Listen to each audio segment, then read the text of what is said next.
Assalamualaikum warahmatullahi wabarakatuh. Selamat datang kembali dalam channel YouTube Aldino Kamarudin Santoso. Ya, kalau syuting rekaman gini biasanya membahas yang lumayan serius karena kalau lihat isi konten YouTube saya ini ada berbagai macam ya, ada konser, ada kemarin nonton opik, terus eh, nonton pertunjukan dan sebagainya lah. Kalau syuting ini berarti kita bahas sesuatu nih ya.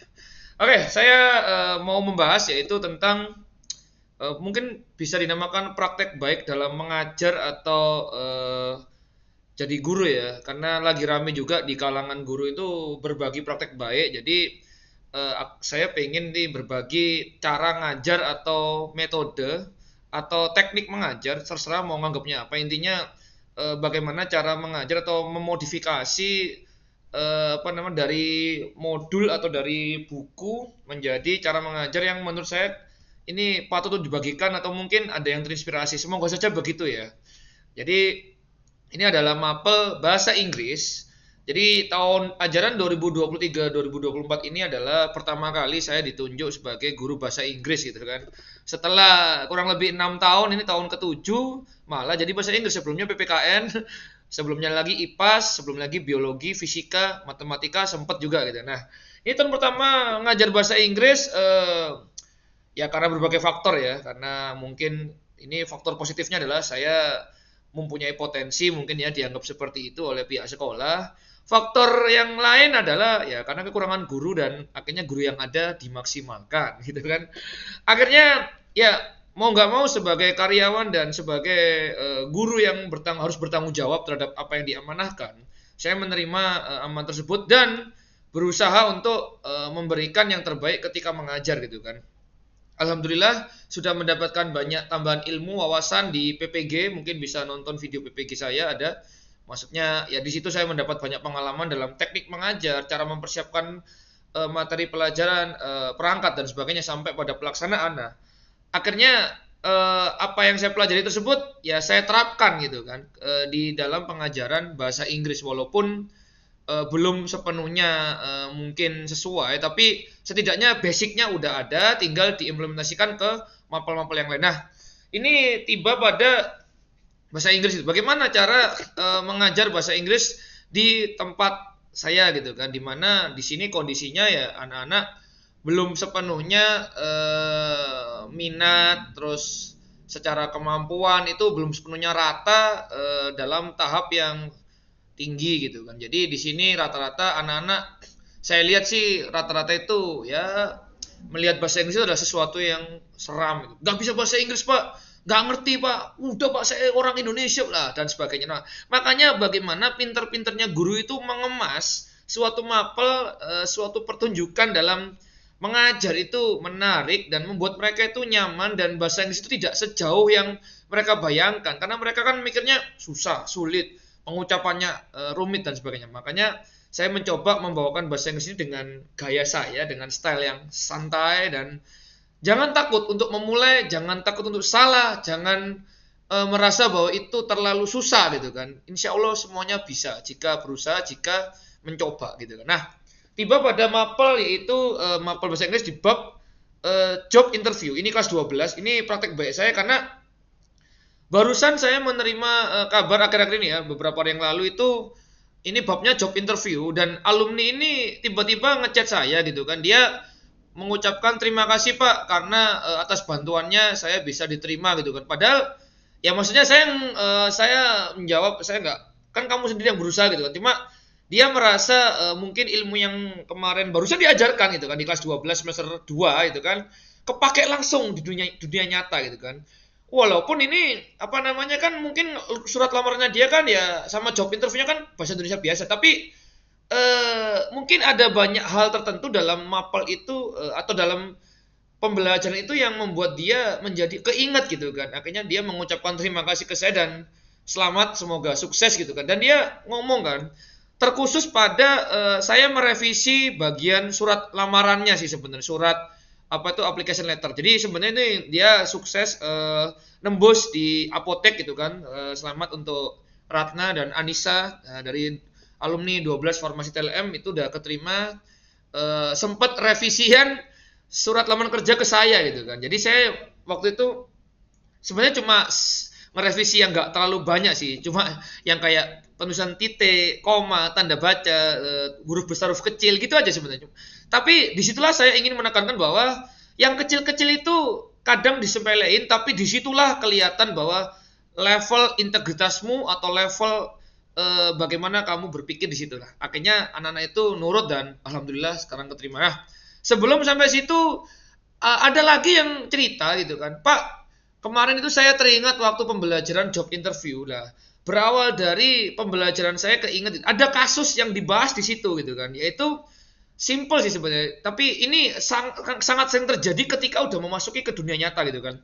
Bagaimana jika ada job interview, kamu dipanggil lamar interview kerja, ketika kamu udah keterima tuh, tapi yang panggilan berikutnya ini lebih menarik karena jangan-jangan itu gajinya lebih besar walaupun jauh, atau yang sekarang ini alhamdulillah udah keterima tapi gajinya masih di bawah misalkan. Nah, bagaimana? Itu kan permasalahannya. Nah, disitulah saya membawa problem based learning ke dalam pembelajaran dan itu menjadi pembahasan di kelas. Supaya apa? Anak-anak terbiasa dan alhamdulillah kejadian nyata di sekarang barusan lulus ini anak-anak mengalami gitu kan. Ini menurut saya kayak wah, alhamdulillah merasa berhasil ya. Maksudnya berhasil kayak bukan berhasil yang hampir semuanya itu nilainya bagus, tapi kayak ketika pembelajaran di kelas itu benar-benar bermakna di kehidupan nyata, anak-anak ingat dengan pembelajaran dan akhirnya sudah nggak kaget, jadi udah tahu alurnya. Oh, akhirnya saya pilih yang ini Pak, dengan berbagai konsekuensinya ya. Setidaknya pemikirannya udah diajak untuk oh begini loh kenyataan realita yang terjadi di masyarakat, masalahnya ini kira-kira solusinya apa gitu kan. Nah, jadi kemarin itu barusan anak-anak mengalami langsung pembelajaran, bukan sebenarnya bukan tentang bahasa Inggrisnya ya, cuma apa yang saya bawa di kelas itu ternyata benar-benar real terjadi. Oke, saya ingin cerita. Jadi di sini ada berawal dari ya LKS bahasa Inggris ya. Oke, jadi ini ada LKS bahasa Inggris. Oke, nah ini kelihatan ya. Jadi di LKS bahasa Inggris ini job interview atau ini adalah buku ya, anggaplah ini adalah buku bahasa Inggris gitu kan. Di sini ada bagaimana kompetensi dasar yang diharapkan, lalu ada tujuan pembelajaran dan sebagainya. Nah, saya baca, berawal dari saya baca, kira-kira alurnya pembelajaran seperti apa sih? Oh, listening. Oke. Saya udah coba ini listening. Jadi mengasah keterampilan mendengarnya anak-anak gitu kan. Selanjutnya itu berawal dari sini. Nah, dari setelah ini ada speaking, oke, dialog, oke ya. Ini jelas ya namanya job interview. Dialognya saya akan coba anak-anak untuk berdialog antar sesama teman, ini udah ada karena anak-anak saya suruh membuat video dialog seolah-olah satunya jadi HRD, satunya sebagai calon pelamar kerja. Ini udah dilakukan dan ada yang ngambil dari buku, ada yang membuat kalimat sendiri atau ada yang ngambil dari internet, terserah. Yang penting kalau speaking menurut saya cara pengucapan dan bahkan lebih dari itu adalah pede dulu, percaya diri, ngomong bahasa Inggris, salah bener belakangan. Berani dulu, dan itu sering saya tekankan ya. Jadi nggak usah malu, salah bener, orang Inggris pun kalau ngomong belepotan juga ngomong bahasa Indonesia jangan-jangan mereka belepotan. Jadi tapi kan santai, tetap lanjut gitu kan. Nah, selanjutnya lah ini berawal dari ini. Saya tuh membaca ini. Ini materi baru masuk ya. Jadi di LKS itu listening dulu, setelah itu ada speaking, ngomong lah. Baru masuk materi lah. Materinya adalah apa sih job interview itu? Mengapa sih apa tujuannya job interview, lalu kira-kira apa saja sih yang pertanyaan yang muncul di job interview lah. Berawal dari sini, saya berpikir bahwa kalau cuma ini saya jelaskan lewat papan tulis ya, saya tulis atau lewat PowerPoint lah. Job interview adalah bla bla bla bla, tujuannya bla bla bla. Nah, saya berpikir bahwa bosan. Berapa menit sih saya bisa bertahan ngomong jelasin itu ke anak-anak, yang mana anak-anak itu belum mengalami walaupun itu penting gitu kan. Setelah ini akan mengalami. Cuma dari situ saya berpikir bahwa dari sini kan saya bisa merangkum ya, kira-kira job interview itu adalah tentang apa, terus pertanyaannya apa saja, sampai pada kira-kira apa sih jawaban terbaik yang muncul. Walaupun ini bisa beda-beda ya menurut berbagai sumber ya. Maksudnya kalau kamu ditanya A, bisa jadi jawabnya bisa jadi B, bisa jadi C, nggak tentu, tergantung tipikal HRD-nya, tergantung perusahaannya. Nah, tapi disinilah saya suka bahwa ini akan menjadi bahan diskusi yang menarik antara anak-anak gitu kan. Nah, sampai sini akhirnya saya terpikir bahwa membuat pembelajaran ini tidak terlalu rumit, bahwa saya yang akan banyak menjelaskan, terus lalu anak-anak akan menjawab soal. Tidak, saya tidak akan begitu. Dan dari sini akhirnya saya membuat suatu bukan modul sih, langsung LKPD gitu kan.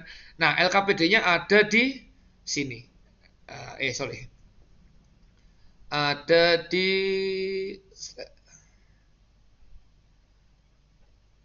Oke.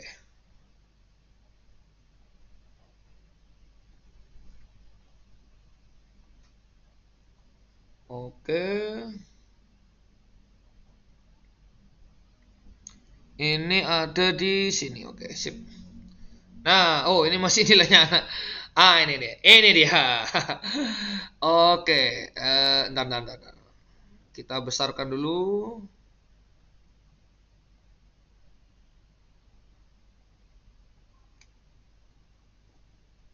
Oke, nah ini dia. Nah, saya cuma membuat LKPD ini 2 lembar aja.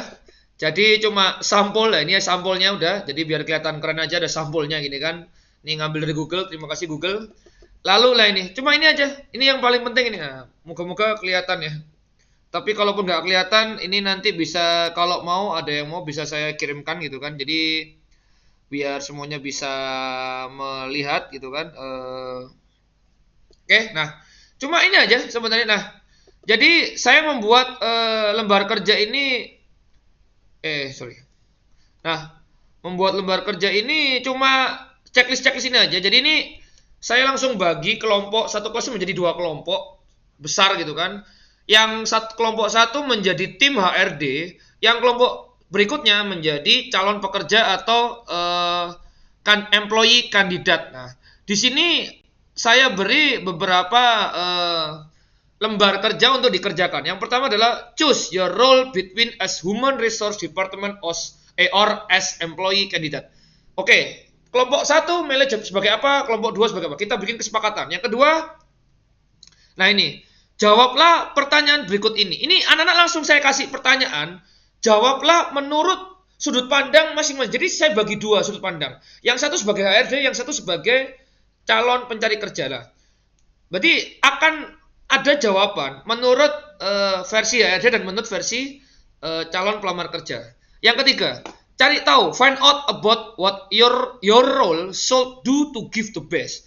Cari tahu, kira-kira kamu sebagai HRD melakukan yang terbaik itu bagaimana. Nah, kira-kira kalau kamu sebagai HRD, pertanyaan apa yang bakal kamu tanyakan kepada kandidat? Jelaskan. Dan kalau kamu sebagai kandidat pelamar kerja, kira-kira jawaban apa yang kamu berikan untuk menjawab pertanyaan-pertanyaan dari HRD lah. Ini membuat anak-anak akan berdiskusi dengan teman-temannya, dengan teman kelompoknya, dan mereka akan mencari tahu lewat Google, lewat internet, lewat mungkin tanya kakaknya yang udah kerja, omnya, bapaknya yang kerja. Ya, kira-kira pertanyaan HRD itu apa aja? Jawabannya yang terbaik itu seperti apa? Karena langsung problem solving. Kira-kira itu akan terjadi kan di dunia nyata, di pekerjaan mereka nanti sebelum masuk kerja kan pasti akan muncul. Jangan-jangan akan muncul pertanyaan yang mudah. Ceritakan tentang dirimu, oke. Jangan-jangan akan muncul jika disuruh memilih antara bla bla bla, itu kan sulit. Nah, saya langsung bawa itu ke kelas untuk didiskusikan di kelompok masing-masing dan nanti dipresentasikan untuk saling menanggapi. Lalu nomor 4, find out about what your role should not do to give the best. Nah, setelah kita harus tahu apa yang harus dilakukan, sekarang cari tahu lagi apa yang seharusnya kita tidak boleh lakukan sebagai HRD maupun sebagai karyawan. Kenapa? Jangan-jangan kita ini jadi calon karyawan, besok interview, ya yang seharusnya tidak dilakukan adalah, nah ini apa nih, pakai baju yang seperti apa, atau kata-kata seperti apa yang nggak boleh keluar ketika diwawancarai. Lalu nomor 5, add the picture to give the clear explanation. Tambahkan gambar supaya penjelasannya lebih jelas, lebih bisa lebih cepat dipahami. Terakhir, nah ini pekerjaanmu, maksudnya untuk dipresentasikan nanti terserah mau manual, pakai kertas, ditulis tangan, mau pakai digital, pakai Canva, PowerPoint, terserah. Mau pakai video boleh lah. Saya sering membebaskan bentuk presentasi dari anak-anak ini, saya bebaskan. Jadi tidak terpaku pada harus PowerPoint, harus Canva, enggak. Karena jangan-jangan mereka karena bekerja sama, ini satunya nulis, tulisan ini menjadi berharga gitu kan. Karena ide-idenya, nah karena sekarang udah ada HP, udah ada scanner gitu kan, scanner, scan atau dan sebagainya, tinggal di-scan aja tulisannya, dipresentasikan, dikomentari. Nah, akhirnya anak-anak akan saling berdiskusi antara grup yang HRD dan grup yang calon karyawan tadi, sehingga apa saja yang muncul lah itu akan kita ketahui. Oke ya. Oke. Baik, nah setelah itu muncul nih hasil-hasilnya anak-anak. Nah, ini saya ada contoh hasilnya anak-anak yang bagus ya. Yang ketemu aja sih, yang kebetulan ketemu ini, soalnya filenya campur-campur. Jadi oke. Nah, ini ada.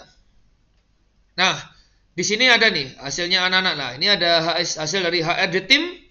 Ini punya dari kelompoknya 12 Farma 1, Nur Amalia, Cindy, Denisa dan kawan-kawan. Terima kasih untuk kerja kerasnya, luar biasa. Ini bagus menurut saya waktu itu. Nah, ini langsung muncul, why there should be a job interview? Mengapa harus ada job interview? Langsung dijawab. Ini, what is the purpose? Oke, mereka langsung menjawab nih pakai bahasa Inggris. Lalu, apa sih kira-kira yang harus kita ketahui untuk memberikan yang terbaik sebagai HRD gitu kan? Lalu, pertanyaan-pertanyaan macam apa yang harus kita tanyakan ke calon pelamar kerja? Oke, ada yang populer, bahkan ada yang contoh-contoh yang lain. Nah, ini kan membuat anak-anak, oh kayak kira-kira nanti kayak gitu ya. Dan alhamdulillah nyata ketika mereka udah lulus, mereka ingat, saya sangat terharu ya. Ada anak-anak ingat pelajaran saya, terus mereka berterima kasih tuh kayak rasanya bener-bener itu luar biasa sekali ya. Lalu sama ini pertanyaan yang umum, sampai pada pertanyaan yang spesifik. Ini pertanyaan yang situasional tiba-tiba. Jadi mungkin jangan-jangan kita harus terbiasa dengan pertanyaan mendadak dari HRD atau dari pelamar tiba-tiba menceritakan sesuatu yang memancing diskusi lebih lanjut gitu kan. Lalu yang tidak boleh dilakukan, oke ini ya, bahkan HRD pun ada loh hal-hal yang tidak boleh atau yang tidak seharusnya dilakukan gitu kan. Nah, lalu ada nih gambar-gambar, jadi langsung ketahuan ini baju-baju apa atau pakaian seperti apa yang boleh dan seharusnya dan tidak boleh dan tidak seharusnya, bahkan sampai sikapnya. Nah, ini luar biasa menurut saya. Jadi membuat kesan yang tadinya cuma sekedar materi itu saya jelaskan masuk. Nah, di sini mereka yang saya suruh cari sendiri bagaimana HRD itu seharusnya, bagaimana employee atau calon pelamar seharusnya gitu kan. Nah, lalu ini dari sudut pandang pelamar kerja ini juga ada. Nah, ini dari 12 keperawatan 1. Kira-kira apa saja yang, nah ini sebagai kandidat. Nah, why? Kenapa harus ada job interview? Apa tujuannya? Nah, ini dari sudut pandang kandidat pasti akan berbeda. Nah, gitu kan. Lalu apa sih yang harus dipentingkan ketika di dalam interview kerja gitu kan. Nah, apa yang jawaban yang harus dijawab untuk HRD kira-kira? Dan apa yang jangan dikatakan atau jangan kata-kata yang mungkin cocok dan kurang cocok ketika menjawab pertanyaan dari HRD atau interviewer ya. Nah, seperti itu. Nah, harus percaya diri, self confident, disiplin. Nah, jangan terlambat gitu kan di jam ketika interview gitu kan. Nah, moga-moga ini membuat anak-anak disiplin ketika nanti wawancara, karena 1-2 menit, 10 menit lewat ya udah gitu kan. Pelamarnya ada banyak gitu kan. Nah, ada profesional terus. Nah, ini apa yang nggak boleh dilakukan, not on time dan sebagainya. Nah, ini di kelas langsung menjadi suatu bahan diskusi gitu kan. Nah, sampai akhirnya muncullah saling tanya jawab tadi. Misalkan kita ini ngelamar kerja kayak tadi ya. Terus ngelamar kan masukin lamaran gitu ke beberapa tempat. Jamnya ini udah pasti keterima. Udah ada kabar diterima. Yang satu masih nunggu lah. Ini padahal yang menjadi impian adalah yang ini. Nah, ini akan menjadi pembahasan yang membuka wawasan dan jadi problem solving atau memicu kreativitas bahkan sampai pemecahan masalah. Oke? Jadi mungkin itu saja yang dapat saya bagikan untuk kesempatan kali ini, yaitu berbagi praktek baik pembelajaran bahasa Inggris bab job interview langsung pada bagaimana cara. Jadi modalnya cuma tadi ya, dari buku LKS yang materi saya bedah tuh materinya, saya pakai feeling ini kan, saya buat aja LKPD yang cuma sekedar oke, buatlah ini dua kelompok, dua sisi. Dari sudut pandang HRD, bagaimana kamu memandang job interview? Dari sudut pandang calon karyawan, bagaimana kamu memandang interview gitu kan? Sampai akhirnya timbullah diskusi. Ini kalau hidup sangat luar biasa ya. Permasalahan di dunia kerja dibahas di kelas supaya apa? Siap. Karena namanya SMK siap kerja gitu kan. Terlepas dari ada yang lanjut kuliah, ya nggak apa-apa. Otaknya untuk problem solving, untuk kemampuan pemecahan masalah, udah mulai terlatih dari sekolah. Oke, itu saja yang dapat saya sampaikan. Kalau ada pertanyaan silakan disampaikan di kolom komentar. Kalau butuh apa tadi modul dari saya boleh ditanyakan, saya akan membagikannya. Dan ada juga hasil-hasil karya siswa dari yang sudah lulus atau pembelajaran selama pembelajaran tahun ajaran ini. Terima kasih sudah nyimak. Moga-moga bermanfaat. Kurang lebihnya mohon maaf. Terima kasih. Wassalamualaikum warahmatullahi wabarakatuh. Sampai jumpa di konten berikutnya. Dadah.